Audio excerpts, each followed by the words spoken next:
Hola, ¿qué tal? Muy buenos días, muy buenas tardes tengan todos ustedes. Mi nombre es Alejandro Blancas, soy el coordinador del área de participación y gobernabilidad democrática del Organismo Internacional de Juventud para Iberoamérica.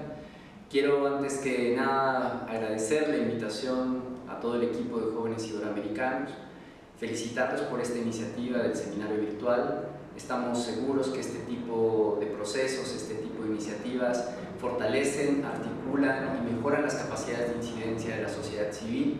Esperamos que durante estos próximos minutos podamos reflexionar juntos sobre la situación de la juventud en Iberoamérica, sobre la labor que realiza este organismo y sobre todo que podamos conocer la Convención Iberoamericana de Derechos de los Jóvenes, que creemos que puede ser un instrumento útil y sobre todo un instrumento que pueda ser exigible y que pueda de alguna manera ser promovido por parte de ustedes, de sus organizaciones en toda la región. Así es que muchísimas gracias, ojalá nos acompañen y vamos a iniciar. Bueno, vamos a dar inicio a nuestra sesión del día de hoy. Em, Como les comenté hace un momento, abordaremos tres temas. El primero de ellos tiene que ver con la situación general de las juventudes a nivel regional. El segundo tiene que ver con el trabajo que hacemos desde OIJ. Esto basado en nuestros dos documentos programáticos, el Pacto Iberoamericano de Juventud y el Plan de Acción Institucional. Y el tercer tema es la Convención Iberoamericana de Derechos de los Jóvenes y su protocolo adicional. Quiero pedirles una disculpa, no voy a poder proyectar la presentación y al mismo tiempo tener conectada la cámara, así es que he priorizado la presentación. En ese sentido, bueno, pues para ir ya entrando en materia, quisiera nada más hacer un rápido recuento histórico. Me parece que es muy importante identificar que si bien en este momento tenemos desafíos muy particulares en torno a la agenda de juventud a nivel regional, esta agenda se ha ido construyendo o es producto de un proceso histórico, ¿no?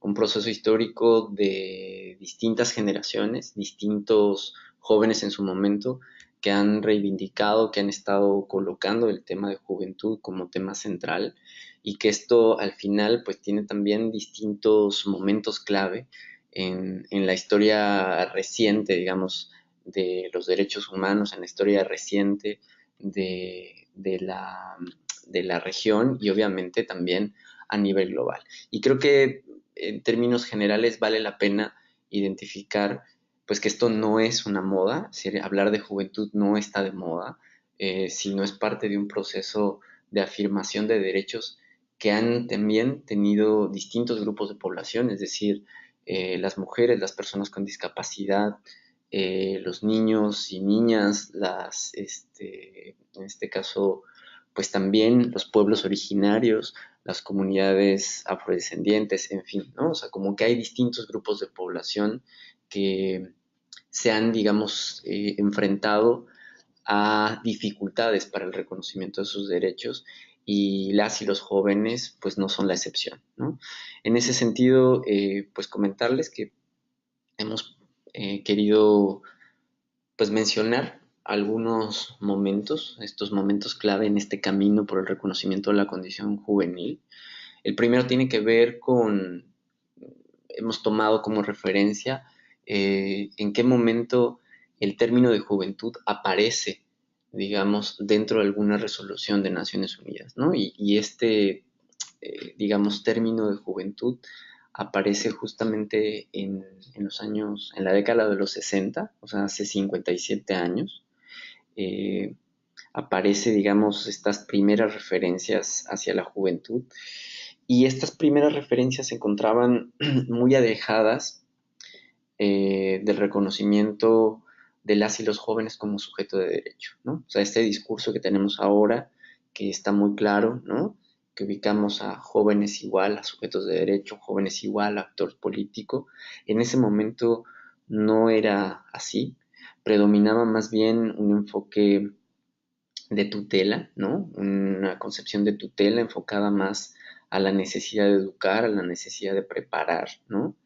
y sobre todo a un enfoque de juventud que lo colocaba así como un valor, pero un valor a futuro, ¿no? En un contexto también, un contexto complejo, en un contexto de Guerra Fría, en donde, ¿no?, los distintos movimientos juveniles de esas generaciones se van haciendo visibles, ¿no?, tanto en Europa, en Estados Unidos, como en América Latina, y de alguna manera también en un contexto complejo de posguerra, es decir, ya habían sucedido dos guerras mundiales y en ese sentido era necesario poder fomentar en esta nueva generación o en estas nuevas generaciones ideales de paz, de armonía, ¿no?, de comprensión, digamos, entre los distintos países y las distintas naciones, ¿no? Una segunda etapa creo que está marcada por eh, la, digamos, como la Declaración de Naciones Unidas en 1985 como Año Internacional de la Juventud, ¿no?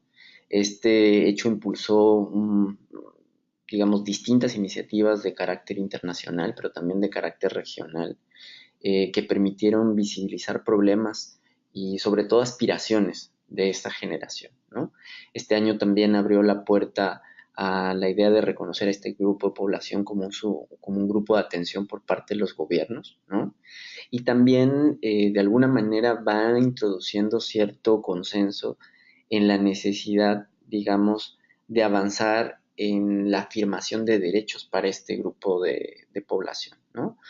Eh, Paralelamente o paradójicamente, si bien esto sucedía a nivel mundial, en América Latina vivíamos esto que se llamó, o que por algunos fue llamada como la década perdida, ¿no?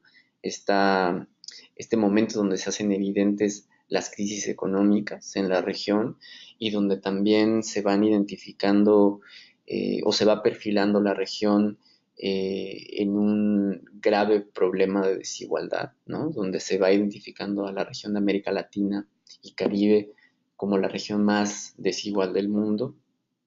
Y eso obviamente pues requiere medidas de atención, aunque a nivel mundial el tema de juventud está colocándose como un tema central, como un tema importante, como un tema relevante. América Latina no necesariamente tiene las condiciones para, digamos, sintonizarse con ese planteamiento global y bueno, pues ahí, digamos, encontramos esa contradicción, ¿no? Eh, Creo que también este momento, esa etapa, hace presente a un nuevo actor, es decir, la cooperación internacional empieza a tener en el foco de atención a la población juvenil, empiezan a movilizarse recursos, empiezan a movilizarse proyectos, iniciativas vinculadas al tema de jóvenes y este nuevo actor se hace mucho más visible, ¿no? Otra siguiente etapa creo que está marcada por la década de los 90, ¿no? Y concretamente los 90 es llamada en algún punto la década de las cumbres y las conferencias de Naciones Unidas. Distintos grupos de población como por ejemplo los niños, las mujeres, ¿no? Incluso distintos temas como el tema del medio ambiente con la cumbre de la tierra, ¿no? O temas vinculados por ejemplo al desarrollo social congregan como gran parte o articulan gran parte de las reflexiones globales. Sin embargo, la juventud no llega a tener la suficiente fuerza como para tener una conferencia dedicada a este tema. Lo que sí se logra es una reunión en Naciones Unidas que tiene como principal producto la aprobación de un programa de acción mundial eh, para los jóvenes, ¿no? Y este programa de acción mundial se llama Programa de Acción Mundial para los Jóvenes hasta el año 2000 y años subsiguientes, ¿no? Y por primera vez, estos programas plantean una mirada distinta de tutela, ¿no? Una mirada distinta de la orientación que había predominado en los años anteriores.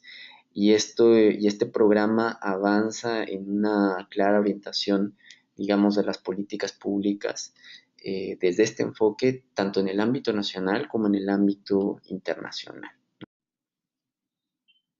Es también este año, 1996, el año en que se formaliza la constitución de la Organización Iberoamericana de la Juventud como un espacio multigubernamental de cooperación técnica en políticas de juventud, en donde uno de los temas centrales también es la investigación, la generación de conocimiento en torno a las distintas y diversas realidades que enfrentan las y los jóvenes a nivel regional, y por el otro con el mandato de poder avanzar en la construcción de un marco regional de protección de los derechos humanos de las personas jóvenes. Y es en el año 2008 que en el marco del año internacional, más bien el año iberoamericano, perdón, de la juventud y la realización de la Cumbre Iberoamericana de Jefes de Estado y de Gobierno en El Salvador, que entra en vigor la Convención Iberoamericana de Derechos de los Jóvenes, y con ello se cierra un primer ciclo, ¿no?, de avance en términos de políticas y de marcos de protección en materia de derechos humanos para jóvenes. Y es así como este breve recuento histórico nos permite reconocer cómo en las últimas décadas las demandas y las expectativas de las personas jóvenes en la región no solo se han ampliado, sino se han diversificado. Por tanto, esto nos permite advertir que no existe una juventud homogénea, sino juventudes diversas y desiguales. Y es por ello que en 2015 OIJ inició un proceso de transformación institucional que inicia con la elección de un nuevo secretario general, Max Trejo, quien consolida esa transformación en una nueva denominación del organismo. Pasamos de ser Organización Iberoamericana de la Juventud a ser Organismo Internacional de Juventud para Iberoamérica, un nuevo modelo de actuación y un plan de acción que sería complementado con una ratificación política al más alto nivel desde la Cumbre Iberoamericana de Jefes de Estado y de Gobierno que se realizó en Cartagena de Indias en 2016, y que por supuesto desde jóvenes iberoamericanos conocen, ¿no?, cómo fue el proceso y fueron partícipes de esta iniciativa. Por tanto, es el Pacto Iberoamericano el principal producto de la Cumbre Iberoamericana de Cartagena de Indias. Es decir, los 24 acuerdos que conforman este Pacto Iberoamericano se vuelven como la principal hoja de ruta de cumplimiento para la región, que no solamente es responsabilidad, digamos, de los organismos oficiales de juventud, sino es responsabilidad de los países su implementación, el cual tendrá que ser evaluado, digamos, en cada periodo, ¿no?, de realización de las cumbres, es decir, cada 2 años tendríamos que estar evaluando cuál es el avance en la implementación del pacto, y en el cual están implicadas a través de la Alianza Internacional de Cooperación en Juventud, pues los distintos actores interesados, es decir, agencias de cooperación internacional, gobiernos, sociedad civil, academia, el sector privado, es decir, todos aquellos que estén interesados en poder contribuir, en poder orientar, en poder alinear la cooperación internacional en juventud en torno a estos compromisos, que por supuesto tendrán que ser complementados con la agenda de desarrollo a nivel global, y particularmente a través de los objetivos de desarrollo sostenible, con sus distintos indicadores y distintas dimensiones, tanto en el ámbito nacional como en el ámbito regional, pero que al final constituyen un marco de orientación, un marco de priorización y una oportunidad de articular los esfuerzos para mejorar las condiciones de vida de las y los jóvenes.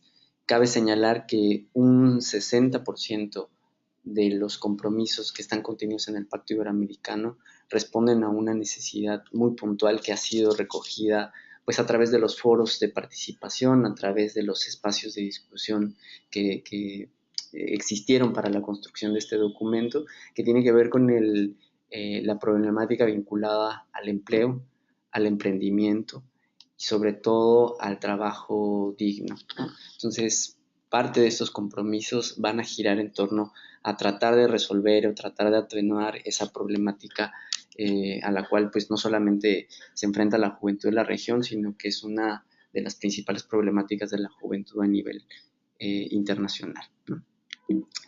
En otro aspecto, ¿no? Vale la pena hacer un énfasis en la visión integral de las personas jóvenes, es decir, cuál es la visión, cuál es el enfoque que sustenta el trabajo tanto del Pacto Iberoamericano como del Plan de Acción de OIJ.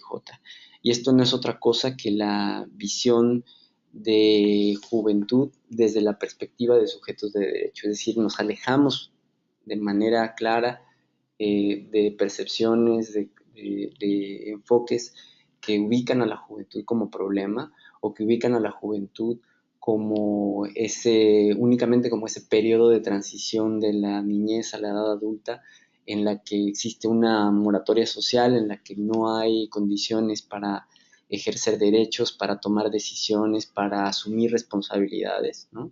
Es decir, esta mirada, esta visión integral de juventud implica este reconocimiento como sujeto de derechos, implica también este reconocimiento como actor estratégico del desarrollo nacional, del desarrollo regional, y sobre todo implica un reconocimiento a la construcción de ciudadanía, al ejercicio de la ciudadanía de las y los jóvenes, y por tanto un reconocimiento político de la participación, de la acción y de la actuación, no solamente de las juventudes en lo individual, sino también de sus organizaciones. Y eso es muy importante dejarlo claro, es muy importante compartirlo con ustedes para que podamos coincidir o identificar cuáles pueden ser estos distintos enfoques que al final están permeando distintas instituciones, es decir, permean tanto es decir, la familia, la iglesia, ¿no? Las distintas instituciones del Estado no siempre comparten la misma visión en torno a juventud, ¿no? Es muy común, por ejemplo, que haya una perspectiva integral de la juventud, una perspectiva de derechos desde las instancias de juventud, pero también es muy común que desde otras dependencias del propio gobierno se tenga una mirada de juventud desde el punto de vista de juventud como problema o juventud como riesgo, y eso pues hace que se contrapongan, ¿no? Acciones o definiciones al interior de los propios gobiernos, pero eso también sucede en el trabajo cotidiano entre la sociedad civil. Es decir, podemos tener un enfoque en donde idealicemos tremendamente a la juventud, ¿no? O tendremos un enfoque en donde la ubiquemos totalmente en una situación de vulnerabilidad o de riesgo que no permite justo dimensionar, ¿no? Las capacidades, las condiciones y sobre todo las posibles compromisos y responsabilidades que se pueden asumir en la participación y sobre todo en la participación política de las personas jóvenes. Y en cuanto a la situación general de la juventud a nivel regional, eh, creo que es importante decir que vivimos en una región joven, ¿no? Con una oportunidad única para aprovechar su bono demográfico. Nunca antes América Latina tuvo tantos jóvenes, prácticamente 1 de cada 4 latinoamericanos tiene entre 15 y 29 años, suman alrededor de 163 millones de jóvenes y en las últimas décadas se ha elevado la expectativa de las y los jóvenes en relación con sus proyectos de vida, con el tema de la democracia, con el tema de la participación, ¿no? Sin embargo, hay 64%, ¿no? De estos 163 millones de personas que viven aún en hogares pobres o en clase media vulnerable, ¿no? Y estos son datos recientes de CEPAL, ¿no? Un tercio, digamos, de los jóvenes latinoamericanos, casi 43 millones de personas, no han completado la educación secundaria, ¿no? Y 2 de cada 10 jóvenes latinoamericanos trabajan en el sector informal, ¿no? Entonces, creo que son datos importantes, ¿no? Incluso estos 35 millones de personas jóvenes, pero sobre todo estos 12 millones de personas jóvenes que viven en situación de indigencia, digamos, son parte de las consecuencias de esta desigualdad, ¿no? De la cual hemos estado comentando en relación a nuestra región. Creo que hay un dato también importante en términos, por ejemplo, de Solo el 36% de los jóvenes latinoamericanos, ¿no?, dice confiar en la transparencia de las elecciones, ¿no?, cifra que contrasta con el 62% que en promedio tienen los países de la OCDE. En relación, por ejemplo, a temas específicos como lo que tiene que ver con las personas que no estudian ni trabajan, ¿no?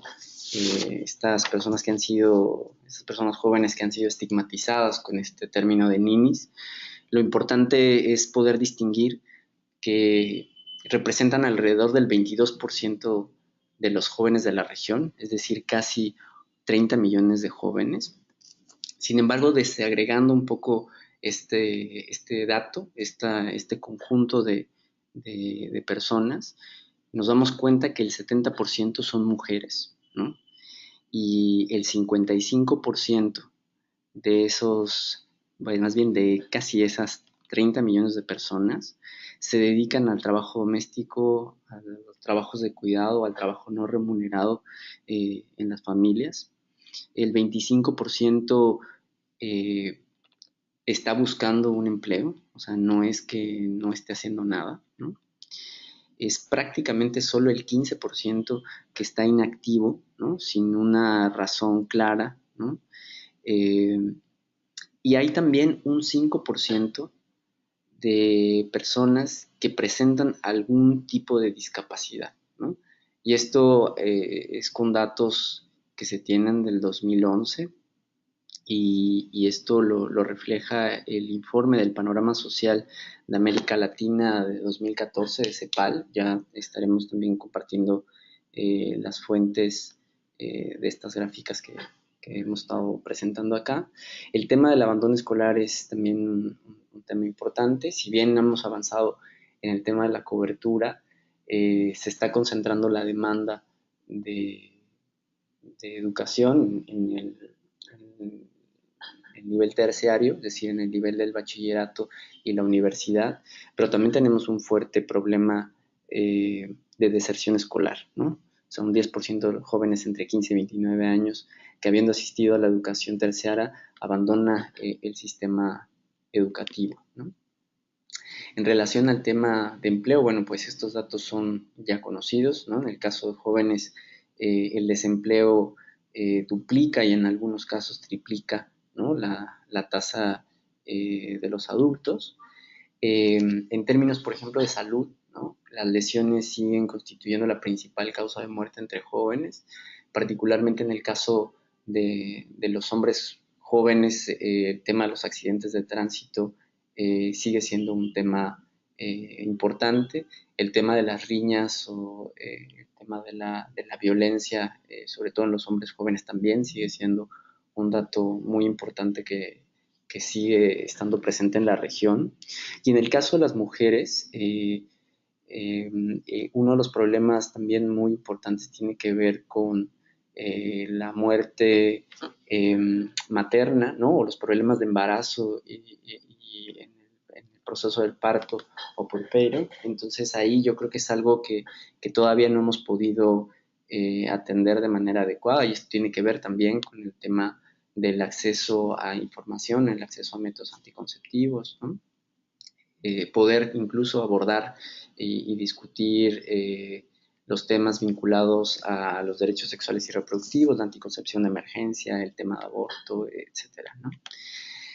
Bueno, pues esto tiene que ver con lo que habíamos hablado, ¿no? Siguen identificándose las barreras para el acceso a la educación integral en sexualidad, ¿no? O sea, tenemos problemas aún para el tema de la educación integral en sexualidad, tenemos problemas para el acceso a los métodos anticonceptivos, tenemos problemas para la incorporación, por ejemplo, de la anticoncepción de emergencia en los cuadros básicos del sistema, de los sistemas de salud, y también tenemos, por supuesto, que problemas para, en los casos en los que sea posible, pues el tema de la interrupción del embarazo también sea alguna alternativa que puedan tener, sobre todo las mujeres jóvenes, ¿no?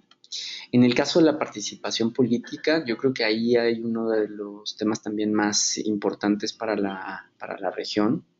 ¿no? El interés de los jóvenes por la política formal es bajo, aunque aquí hay de repente se exalta mucho, es decir, el interés de las y los jóvenes por la participación, por la política tradicional, la lógica de los partidos, las instituciones, etcétera. Sin embargo, el dato de Latinobarómetro en 2013 revela que el 72% de los jóvenes se declaraba poco o nada interesado en la política, pero es prácticamente idéntico, ¿no?, al porcentaje de la población adulta. O sea, es ligeramente más alto en la población joven que en la población adulta. Entonces, estamos viendo más bien un problema estructural, un desencanto, un desinterés, una desilusión, ¿no?, por parte de amplios sectores de la población, pero no es una situación exclusiva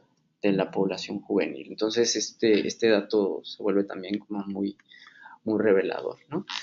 En términos, por ejemplo, de la participación política, esta gráfica pues nos habla mucho de ello, es el nivel de confianza en las instituciones, ¿no?, propiamente políticas, ¿no? Hay más confianza en instituciones como la iglesia o como, en este caso, por las Fuerzas Armadas, ¿no?, incluso los medios de comunicación. Y por tanto yo creo que hay que seguir invirtiendo, seguir avanzando en fortalecer los espacios de participación política, la organización juvenil y sobre todo tratar de superar esas barreras y esos estigmas que limitan, ¿no?, esta participación, ¿no?, estos prejuicios vinculados más a la inexperiencia o a la inmadurez, ¿no?, y que eso impide, digamos, que haya un reconocimiento pleno de las capacidades y de los aportes de las personas jóvenes, ¿no? En cuanto a las oportunidades, la encuesta iberoamericana de juventud eh, revela que las expectativas de los jóvenes en la región son optimistas respecto al futuro. Otro aspecto central tiene que ver con el que ya hemos estado mencionando, el bono demográfico. 1 de cada 4 personas tiene entre 15 y 29 años en la región. Esto significa que, sabiendo aprovechar el bono demográfico, pudiéramos revertir estas condiciones de desigualdad, de exclusión y de violencia que tanto afectan a nuestra región iberoamericana, ¿no? En cuanto a las características de la juventud, es innegable que estas nuevas generaciones tienen mayores capacidades de emprendimiento, son más creativas, son más innovadoras, y esto necesita ser potencializado y fortalecido a través de políticas públicas, de programas, proyectos e iniciativas dirigidas hacia jóvenes. Y otro de los aspectos centrales tiene que ver con la nueva agenda de desarrollo, la Agenda 2030 y sus objetivos de desarrollo sostenible, ¿no?, que junto con una nueva etapa en la región en relación a la cooperación internacional en juventud a través del Pacto Iberoamericano, podrían ser elementos que potencialicen, que complementen las acciones que deriven a partir del aprovechamiento de este bono demográfico, ¿no? Y finalmente consideramos que cada vez más las y los jóvenes toman más confianza en la legitimidad de su posición frente al Estado y frente a la administración pública, ¿no? Y esto no es otra cosa que un claro empoderamiento, un claro ejercicio de esa ciudadanía, y es un aspecto positivo que habrá que fortalecer y habrá que potencializar para trabajar de una manera más corresponsable, de una manera más participativa e inclusiva, y sobre todo para superar estos espacios, digamos, de participación en el ámbito únicamente consultivo y pasar a estos espacios de participación en donde la incidencia política, en donde la definición y la toma de decisiones se vuelvan aspectos cotidianos. En cuanto al plan de acción del organismo, voy a describir de manera general cómo está organizado, ¿no?, cuáles son las prioridades, qué elementos están rescatando. Y el primero de ellos tiene que ver con el fortalecimiento institucional, digamos, estas acciones que desde la creación de este organismo, desde la creación de la Organización Iberoamericana de Juventud, realiza, ¿no?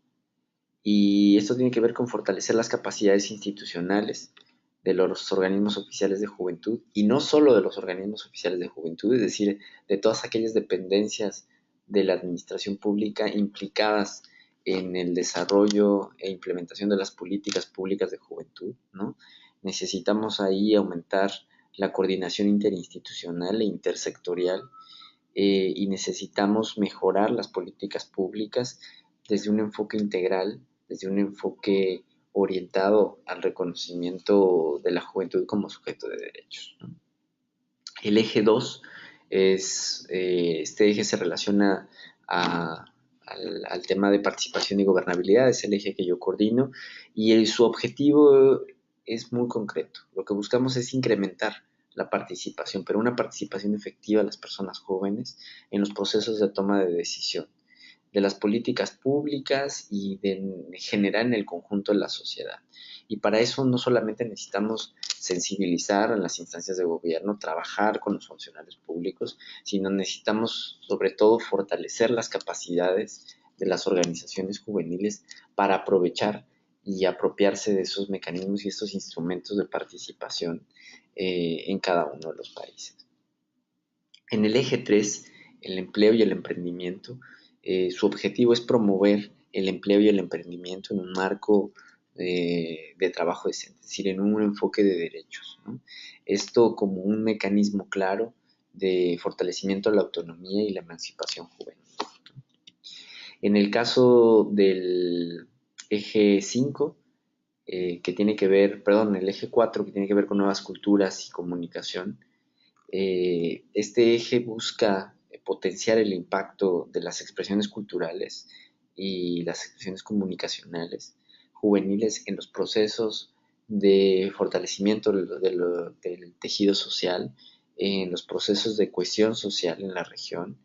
Y si bien reconocemos que el elemento artístico, cultural, no es exclusivo de las personas jóvenes, sí creemos que tiene una importancia clave en cualquier acción o cualquier proyecto dirigido hacia la juventud. Entonces, por eso es importante resaltarlo y, digamos, vincularlo a todos los otros aspectos de desarrollo. En el caso del eje 5, innovación y tecnología, lo que buscamos es potenciar la innovación social y el uso de tecnologías, ¿no? Esto es clave, digamos, la reducción de la brecha digital. Necesitamos ampliar el uso de las tecnologías para dar respuesta a las demandas y a las necesidades de las personas jóvenes. En el eje 6, programas, proyectos multisectoriales ODS, no es otra cosa que el desarrollo, la construcción de programas, proyectos multisectoriales que favorezcan el desarrollo humano de las juventudes, que favorezcan o que contribuyan a un desarrollo sostenible, por supuesto que en el marco de la Agenda 2030, ¿no? El eje 7 corresponde a las temáticas vinculadas a la ciudadanía juvenil, a los derechos y a las políticas públicas. Y aquí lo que buscamos es promover un reconocimiento y un ejercicio pleno de los derechos humanos de las personas jóvenes, y el instrumento central en este eje es la Convención Iberoamericana de Derechos de los Jóvenes, como este instrumento orientador para las políticas públicas, como este instrumento de afirmación de derechos, y para ello necesitamos una mayor comprensión de este instrumento, una mayor apropiación por parte de las organizaciones de juventud, y es uno de los temas que vamos a ver más adelante. En cuanto al eje 8, producción y gestión de conocimiento, sin duda es necesario impulsar el conocimiento sobre las realidades de las juventudes a nivel iberoamericano para favorecer la creación de mejores políticas públicas, pero sobre todo para tomar decisiones basadas en evidencia. Necesitamos ampliar el conocimiento sobre las distintas realidades, y para eso es importante fortalecer la gestión de conocimiento, ampliar, generar espacios de intercambio, renovar las miradas desde las cuales entendemos y comprendemos las realidades juveniles, y por eso la importancia de este eje, ¿no? En cuanto al Pacto Iberoamericano de Juventud, no quisiera detenerme en cada uno de los 24 acuerdos. Creo que lo más relevante de mencionar en torno al pacto es que es un compromiso no únicamente de las instancias de juventud o de los organismos oficiales de juventud de cada país, sino son 24 compromisos que adquieren, digamos, los gobiernos en su conjunto, ¿no? Estamos promoviendo con el Pacto Iberoamericano una corresponsabilidad y un trabajo coordinado entre distintas dependencias. Bueno, y en relación al contenido del Pacto Iberoamericano de Juventud, como ya lo mencionamos, son 24 acuerdos. Cada uno de estos acuerdos trata de dirigirse a un aspecto central en el desarrollo integral de las personas jóvenes. Algunos de esos temas están vinculados con las metas indicadores regionales de juventud dentro de la Agenda 2030 y los Objetivos de Desarrollo Sostenible, el impulso a la ratificación de la Convención Iberoamericana de Derechos de los Jóvenes, la promoción de los derechos sexuales y reproductivos como un mecanismo que contribuya a la reducción de las tasas de embarazo adolescente no deseado, la prevención de las violencias y el fomento de la cultura de paz entre las y los jóvenes, el desarrollo de las capacidades productivas y el empoderamiento económico de las mujeres jóvenes, el fortalecimiento de la participación y el liderazgo político de las juventudes, pero en especial de las mujeres jóvenes, el desarrollo y certificación de habilidades y competencias laborales entre jóvenes, el fortalecimiento de las alianzas para el empleo decente y el diálogo social entre los distintos actores, ya sea empresas, sindicatos, sociedad civil y los propios colectivos y organizaciones de juventud, el impulso a programas iberoamericanos de voluntariado juvenil, de liderazgo político, de innovación, un programa de movilidad cultural en la región, de movilidad académica, en fin, hay una serie de temas que se incluyen dentro del pacto. Creo que sería muy importante que ustedes pudieran analizarlos, que pudieran revisarlos y que pudieran también decirnos en cuáles de estos puntos ustedes se encuentran realizando acciones, están participando, están incidiendo, para que podamos también hacer algunas sinergias para integrarlos en la Alianza Internacional de Cooperación en Juventud. Esta alianza es un brazo, digamos, de cooperación, de apoyo para la implementación del pacto, y también está constituida una secretaría técnica, que es un espacio técnico de seguimiento a todas las acciones vinculadas a hacer efectivo, digamos, estos compromisos. Esta Secretaría Técnica articula las acciones que se realizan directamente por los gobiernos, por la cooperación internacional, por las empresas privadas que decidieron sumarse a la implementación del pacto, pero también puede contribuir y puede ayudar a dar seguimiento y facilitar la comunicación entre las organizaciones juveniles y nosotros como organismo internacional de juventud. Así es que si estos temas les parecen relevantes, si ustedes identifican algunos puntos de trabajo conjunto, pues háganoslo saber para que podamos incorporarlos directamente al proceso de la alianza. Ya estamos llegando a la parte final de la sesión del día de hoy. Nada más nos queda un solo punto, que es la Convención Iberoamericana de Derechos de los Jóvenes. Como saben, la convención es un instrumento regional, que es un instrumento vinculante. Entró en vigor en 2008 con la ratificación del quinto país. La convención forma parte de este largo proceso de protección progresiva de los derechos humanos. Reconoce a las personas jóvenes como sujetos titulares de derechos y la Convención también es resultado de la concretización del derecho internacional de los derechos humanos en la situación específica de las y los jóvenes. Y aquí es importante aclarar que la Convención no es una, digamos, la Convención no busca identificar derechos exclusivos de las juventudes. La Convención lo que hace es tomar como referente los marcos internacionales de derechos humanos y poder hacer un ejercicio de precisión, de especificación de cómo esos derechos se concretan en las y los jóvenes, ¿no? Cómo estos derechos pueden ejercerse a partir de la condición juvenil. En ese sentido, la Convención también reconoce la importancia de estos instrumentos de derechos humanos, como la Declaración Universal de los Derechos Humanos, los pactos internacionales de derechos civiles y políticos, el Pacto de los Derechos Económicos, Sociales y Culturales, y la situación de la juventud obliga a brindar una respuesta jurídica desde el ámbito regional, ¿no? Esto que hemos llamado mucho el principio de la diferencia. En cuanto al proceso que ha llevado la Convención Iberoamericana de Derechos de los Jóvenes, es básicamente el que estoy presentando ahora, es decir, desde 1996 se inicia con este proceso de análisis, de reflexión, es decir, la creación misma de la Organización Iberoamericana de la Juventud tiene como base central la definición de este documento internacional, de este instrumento de derechos humanos. En 2005 se realiza la firma por parte de los responsables de juventud y en 2008 entra en vigor a partir de la ratificación de Costa Rica como la quinta ratificación realizada.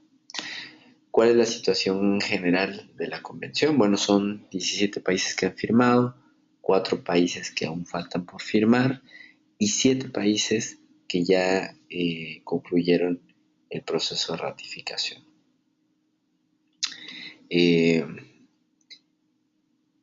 Digamos, ¿qué dice la convención? ¿Cuáles son algunos de los principales elementos que la convención reconoce, ¿no? Primero, promueve la paz, la igualdad de género, los derechos humanos, la objeción de conciencia, la libertad, la educación sexual. Y la convención dice no a la pena de muerte, a la guerra, a la discriminación, a la censura, a los abusos, al servicio militar obligatorio y a la contaminación. Sin embargo, hay razones por las cuales es necesario una reforma a este documento. Y esas razones tienen que ver, por un lado, con las nuevas realidades a las que se enfrentan las y los jóvenes.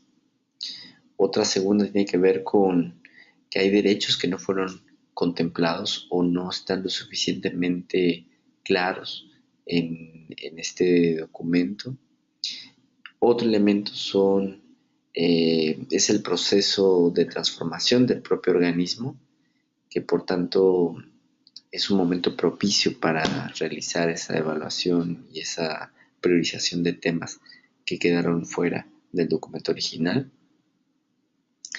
Y por el otro lado, en el proceso de construcción del Pacto Iberoamericano de Juventud y a través de los foros nacionales, se señaló la importancia de promocionar más la convención para que tenga una mayor utilidad y la necesidad de firmar y ratificar la convención por parte de los estados que aún no han realizado esta ratificación.